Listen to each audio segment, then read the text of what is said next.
नमस्कार दोस्तों, स्वागत है एक बार फिर से आज की बड़ी और ताजा खबरों में। बस आपसे निवेदन है, कृपया वीडियो को लाइक कर दें, चैनल को सब्सक्राइब करें और घंटी बटन भी दबा दें। ये पहली बड़ी खबर है। मानहानि मामले में राहुल गांधी की अर्जी पर हुई सुनवाई। अब 20 अप्रैल को आएगा फैसला। ये आपको बता दें कि मानहानि मामले में कांग्रेस नेता राहुल गांधी की दोष सिद्धि पर रोक लगाने का अनुरोध करने वाली याचिका पर गुरुवार को सूरत कोर्ट में सुनवाई हुई। राहुल गांधी के वकील ने कोर्ट में दलील दी कि मोदी उपनाम संबंधी टिप्पणी को लेकर कांग्रेस नेता के खिलाफ दर्ज मानहानि के मुकदमे में सुनवाई निष्पक्ष नहीं थी और इस मामले में अधिकतम सजा दिए जाने की कोई आवश्यकता नहीं है। गुजरात की सूरत कोर्ट अब 20 अप्रैल को इस याचिका पर फैसला सुनाएगी। और बड़ी खबर, बाहुबली अतीक अहमद के बेटे असद अहमद और शूटर गुलाम मोहम्मद का यूपी पुलिस ने कर दिया एनकाउंटर। आपको बता दें कि यूपी में बाहुबली अतीक अहमद के बेटे असद अहमद और शूटर गुलाम मोहम्मद का यूपी पुलिस ने एनकाउंटर कर दिया। एनकाउंटर पर दिल्ली बीजेपी की भी प्रतिक्रिया सामने आ गई है। दिल्ली बीजेपी के प्रवक्ता हरीश खुराना ने कहा कि योगी आदित्यनाथ जो कहते हैं वो करके दिखाते हैं। उन्होंने कहा था कि माफियाओं को मिट्टी में मिला देंगे। उन्होंने माफियाओं को मिट्टी में मिला दिया। दरअसल प्रयागराज में हुए उमेश पाल हत्याकांड में असद अहमद और गुलाम मोहम्मद आरोपी था और दोनों पर 5 लाख रुपए का इनाम घोषित किया गया था। यूपी पुलिस लगातार उसकी तलाश कर रही थी। गौरतलब है कि उत्तर प्रदेश विधानसभा में 25 फरवरी को प्रयागराज के उमेश पाल हत्याकांड का मामला गूंजा था। इस दौरान यूपी विधानसभा में नेता प्रतिपक्ष अखिलेश यादव ने इस मामले को उठाया था। इसके जवाब में मुख्यमंत्री योगी आदित्यनाथ ने कहा था कि प्रदेश में किसी भी माफिया को पनपने नहीं दिया जाएगा। उन्होंने जोर देकर कहा था कि उनकी सरकार माफियाओं को मिट्टी में मिला देगी। आपको बता दें कि अब यूपी में बाहुबली अतीक अहमद के बेटे असद अहमद और शूटर गुलाम मोहम्मद का यूपी पुलिस ने एनकाउंटर कर दिया है। और बड़ी खबर, मल्लिकार्जुन खड़गे के घर राहुल गांधी और शरद पवार की हुई बड़ी बैठक। विपक्षी एकता पर हुई बड़ी चर्चा। आपको बता दें कि लोकसभा चुनाव से पहले सभी विपक्षी दलों को एकजुट करने के प्रयास में लगे मुख्य विपक्षी नेताओं की बैठकों का सिलसिला लगातार जारी है। अब एनसीपी सुप्रीमो शरद पवार ने गुरुवार को कांग्रेस अध्यक्ष मल्लिकार्जुन खड़गे और राहुल गांधी से मुलाकात की। ये मुलाकात दिल्ली में मल्लिकार्जुन खड़गे के आवास पर हुई। इस बैठक के बाद मल्लिकार्जुन खड़गे ने कहा, एक साथ मजबूत, हम अपने लोगों के बेहतर, उज्ज्वल और समान भविष्य के लिए एकजुट हैं। आज राहुल गांधी के साथ में एनसीपी चीफ शरद पवार से मुलाकात की और भविष्य को लेकर चर्चा की। आपको बता दें कि हाल ही में शरद पवार की ओर से अडानी पर दिए गए बयान और विपक्षी एकजुटता के मद्देनजर इस मुलाकात को बेहद अहम माना जा रहा है। इससे पहले बुधवार को बिहार के मुख्यमंत्री नीतीश कुमार ने भी दिल्ली में मल्लिकार्जुन खड़गे और राहुल गांधी से मुलाकात की थी। नीतीश कुमार ने साथ ही आम आदमी पार्टी के संयोजक अरविंद केजरीवाल और मार्क्सवादी कम्युनिस्ट पार्टी के महासचिव सीताराम येचुरी से भी मुलाकात की। इन बैठकों में यह तय किया गया कि अधिक से अधिक विपक्षी दलों को एक मंच पर लाने के साथ साथ देश के लिए विपक्ष का दृष्टिकोण सामने रखा जाएगा और बीजेपी को हराने के लिए 2024 में पूरा विपक्ष एकजुट होगा।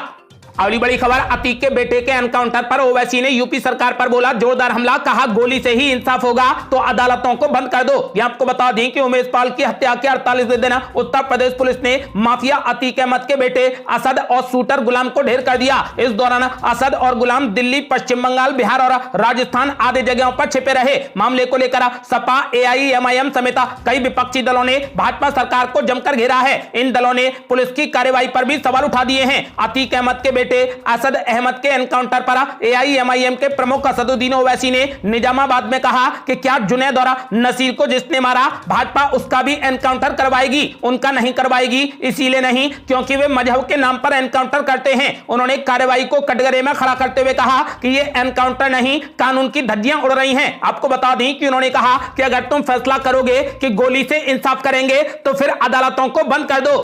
अगली बड़ी खबर, अतीक के बेटे के एनकाउंटर पर अखिलेश यादव और मायावती ने भी सरकार पर बोला जोरदार हमला। कहा, सच्चे मुद्दों से ध्यान भटकाना चाहती है बीजेपी। आपको बता दें कि मामले में सपा प्रमुख और यूपी के पूर्व मुख्यमंत्री अखिलेश यादव ने भी योगी सरकार को जमकर घेरा। उन्होंने कहा कि झूठे एनकाउंटर करके भाजपा सरकार सच्चे मुद्दों से ध्यान भटकाना चाहती है। भाजपाई न्यायालय में विश्वास ही नहीं करते हैं। आज के वे हालिया एनकाउंटरों की भी गहन जांच पड़ताल हो और दोषियों को छोड़ा ना जाए। सही गलत के फैसलों का अधिकार सत्ता का नहीं होता है, भाजपा भाईचारे के खिलाफ है। वहीं बसपा सुप्रीमो मायावती ने कहा कि प्रयागराज के अतीक अहमद के बेटे और एक अन्य की आज पुलिस मुठभेड़ में हुई हत्या पर अनेकों प्रकार की चर्चाएं गर्म हैं। लोगों को लगता है कि विकास दुबे कांड के दोहराए जाने की उनकी आशंका सच साबित हुई है। घटना के पूरे तथ्य और सच्चाई जनता के सामने आ सके, इसके लिए उच्च स्तरीय जांच जरूरी है। आपको बता दें कि फिलहाल अतीक अहमद के बेटे के एनकाउंटर के खिलाफ यूपी की राजनीति बेहद गर्म हो गई है। अखिलेश यादव, मायावती और AIMIM के प्रमुख असदुद्दीन ओवैसी ने बीजेपी सरकार को कटघरे में खड़ा कर दिया है। अखिलेश यादव ने कहा कि भाजपा सच्चे मुद्दों से ध्यान भटकाना चाहती है।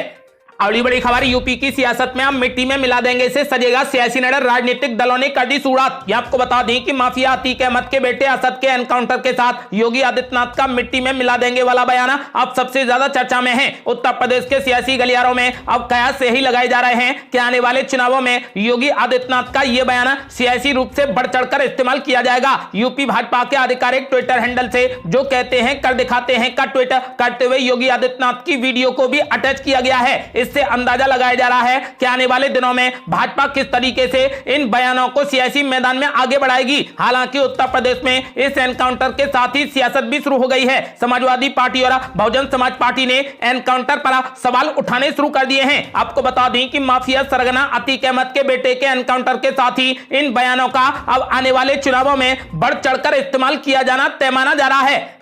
अगली बड़ी खबर, महंगाई और बेरोजगारी पर राहुल गांधी ने मोदी सरकार पर बोला जोरदार हमला, कहा मित्रों की तिजोरियां भरना सूट बूट वाली सरकार का लक्ष्य। ये आपको बता दें कि संसद से अयोग्य ठहराए जाने के बाद कांग्रेस नेता राहुल गांधी ने केंद्र की नरेंद्र मोदी सरकार पर हमले तेज कर दिए हैं। गुरुवार को उन्होंने गरीब और मध्यम वर्ग की आय में कथित गिरावट को लेकर भाजपा सरकार पर जमकर हमला बोला। राहुल गांधी ने आरोप लगाया कि जनता महंगाई और बेरोजगारी से कितनी भी परेशान क्यों ना हो, लेकिन सूट बूट सरकार का एकमात्र लक्ष्य मित्रों की तिजोरियां भरना है। राहुल गांधी ने ट्विटर पर भारत की उपभोक्ता अर्थव्यवस्था 360 सर्वेक्षण के आधार पर घरेलू प्रति व्यक्ति आय वृद्धि का एक ग्राफ पोस्ट किया है, जिसमें दिखाया गया है कि 2016 और 2021 के बीच में गरीब वर्ग की आय में लगभग 50% की कमी आई है, मध्यम वर्ग की आय में लगभग 10% की गिरावट आई है और अमीर वर्ग की आय में लगभग 40% की वृद्धि हुई है। आपको बता दें कि राहुल गांधी ने ट्वीट किया कि जनता महंगाई और बेरोजगारी से कितने भी परेशान क्यों ना हो जाए, लेकिन सूट बूट सरकार का एक ही लक्ष्य है,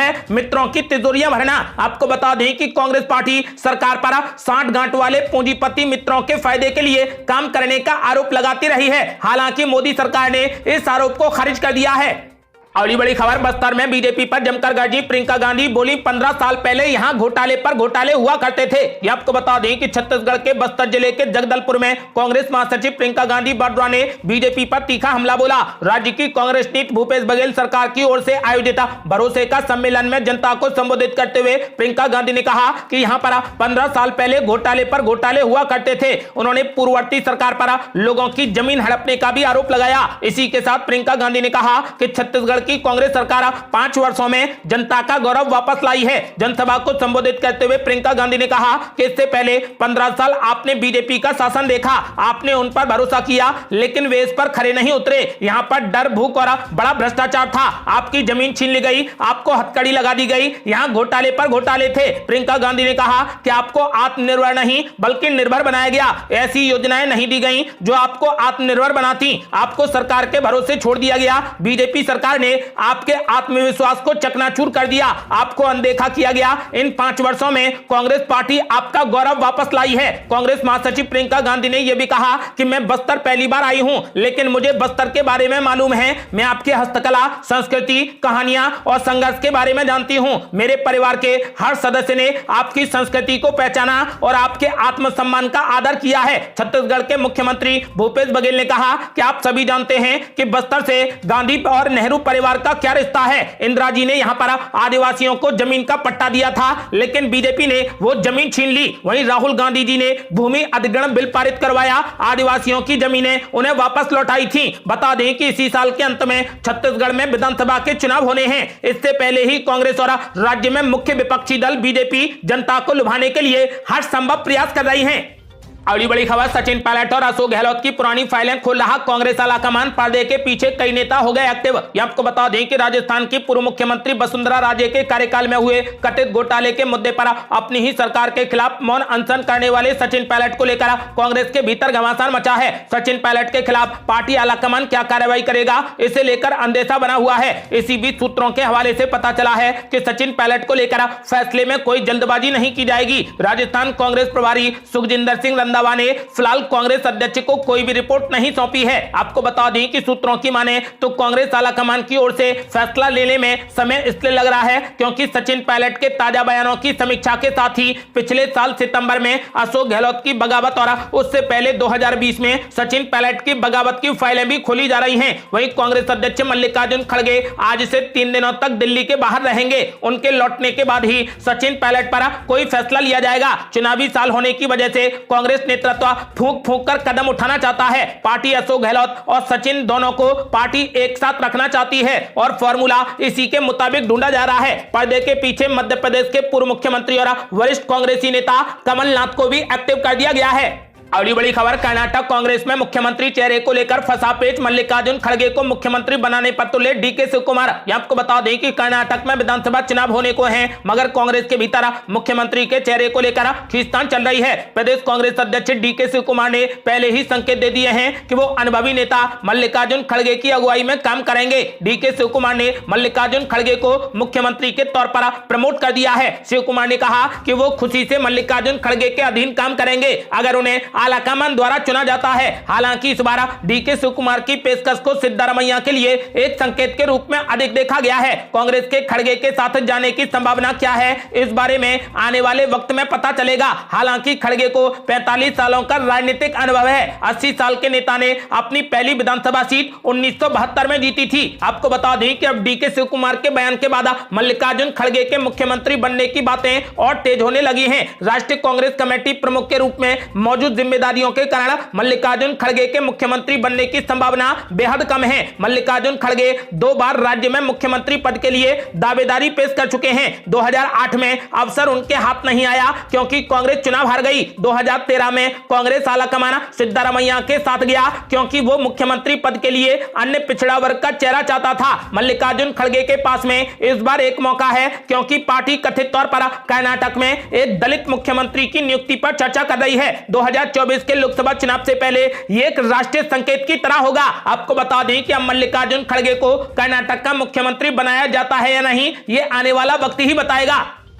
अगली बड़ी खबर, मोदी सरकार को हराने के लिए एक के बदले एक का बना फॉर्मूला नीतीश कुमार ने कर दिया पेश। आपको बता दें कि नीतीश कुमार इन दिनों दिल्ली में हैं। बुधवार को उन्होंने राहुल गांधी, मल्लिकार्जुन खड़गे से मुलाकात की और इस दौरान तेजस्वी यादव भी उनके साथ थे। यही नहीं, शाम को वो दिल्ली के मुख्यमंत्री केजरीवाल से भी जा मिले। इसके बाद से ही चर्चा है कि आखिर नीतीश कुमार का प्लान क्या है। इस पर नीतीश कुमार के करीबियों का कहना है कि वो 2024 के लिए बड़ी विपक्षी एकता के सूत्रधार बनना चाहते हैं। बुधवार को ही मीटिंग में एक तरफी चर्चा हुई कि कांग्रेस अपनी विचारधारा से तालमेल बिठाएगी तो वहीं नीतीश कुमार उन दलों को साथ लाएंगे जो कांग्रेस और भाजपा दोनों से समान दूरी रखते हैं। इसी रणनीति के तहत नीतीश कुमार ने मुख्यमंत्री अरविंद केजरीवाल से भी मुलाकात की जो भाजपा पर तीखे हमले भी बोल रहे हैं और कांग्रेस से भी दूरी बरत रहे हैं। कांग्रेस ने उद्धव ठाकरे, झामुमो और शरद पवार की एनसीपी को जोड़ने का जिम्मा लिया है तो वहीं नीतीश कुमार को ममता बनर्जी, के चंद्रशेखर राव और वामपंथी दलों को साथ लाने का जिम्मा दिया है। जेडीयू इसे ही नीतीश फॉर्मूला कह रही है। इसका शुरुआती रुझान भी दिखा।